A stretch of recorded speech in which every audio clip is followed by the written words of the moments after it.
Par contre, tout à l'heure, tu as employé le terme d'islam modéré et d'islam radical. On distingue donc, selon toi, deux islams, deux pratiques, une modérée et une radicale? Disons que alors c'est compliqué. Sur l'islam, moi je pense que les Occidentaux ont tort de considérer que l'islam est une religion, serait ce qu'on dit le christianisme des Arabes. Ça n'a rien à voir avec le christianisme. L'islam est une religion qui veut tous les pouvoirs et qui donne le droit. Le christianisme ne donne pas le droit. Le christianisme donne quelques règles, quelques commandements, mais ne donne pas le droit, ne dit pas de quelle manière vous devez manger, avec quelle main vous devez manger votre nourriture. Donc l'islam est un système totalitaire qui veut gérer absolument toutes les facettes privées ou publiques d'une personne. C'est pas du tout la même chose que le christianisme. C'est pour ça que ça n'a pas de sens, je dirais, de comparer ça en disant oui, les religions. Bah, il y a des religions qui sont totalement différentes et l'islam est totalement différent. Donc ça c'est important. Je ne sais plus quelle était ta question. C'était Islam radical, ah islam oui, islam radical, modéré. islam modéré. Donc, après, quand on regarde l'histoire du prophète, est-ce que le prophète était un musulman modéré ou un musulman radical? Le prophète, c'est lui qui définit l'islam, c'est lui qui a expliqué ce que c'était l'islam. Dans sa pratique, on peut pas dire que le prophète a eu une pratique modérée.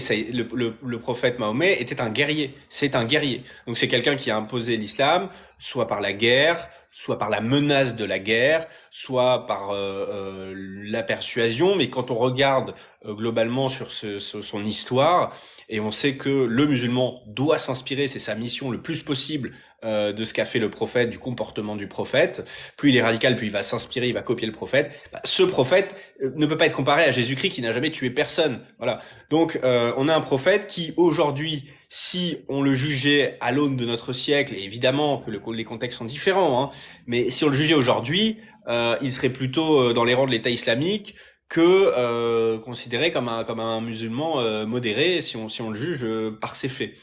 Donc l'islam en soi, je pense, a un degré de radicalité parce que contrairement au christianisme qui évolue et qui déjà n'a pas la base guerrière de départ, l'islam, c'est le retour à cette époque du prophète.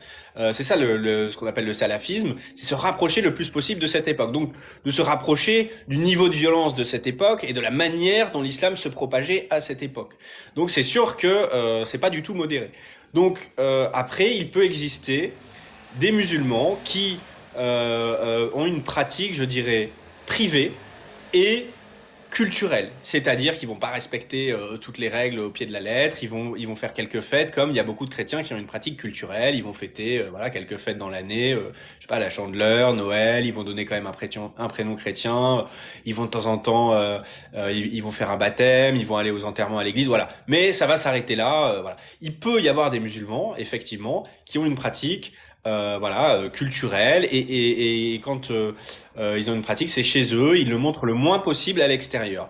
Mais dès que, en tant que musulman, on s'affiche à l'extérieur de chez soi, on revendique, on réclame des droits, le droit de porter le voile au travail, comme on l'a vu dans l'affaire Geox, on réclame du halal, on montre vestimentairement qu'on est différent. On montre que sa femme, sa fille, sa sœur, eh bien, elle n'appartient pas aux mécréants. Elle a un voile et ce voile, il veut dire quoi? Il veut dire ma femme, ma fille, ma sœur. Eh bien, elle est réservée aux musulmans.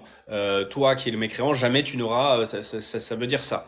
Et donc, on se sépare volontairement et on se met en contradiction avec la société française. On se considère d'abord musulman et ensuite français. On appartient à la Oumma et cette Oumma, oui, c'est une famille. D'ailleurs, les musulmans s'appellent entre eux frères et sœurs. Voilà. Et donc, si tu n'es pas musulman, tu ne seras jamais le frère et la sœur d'un musulman.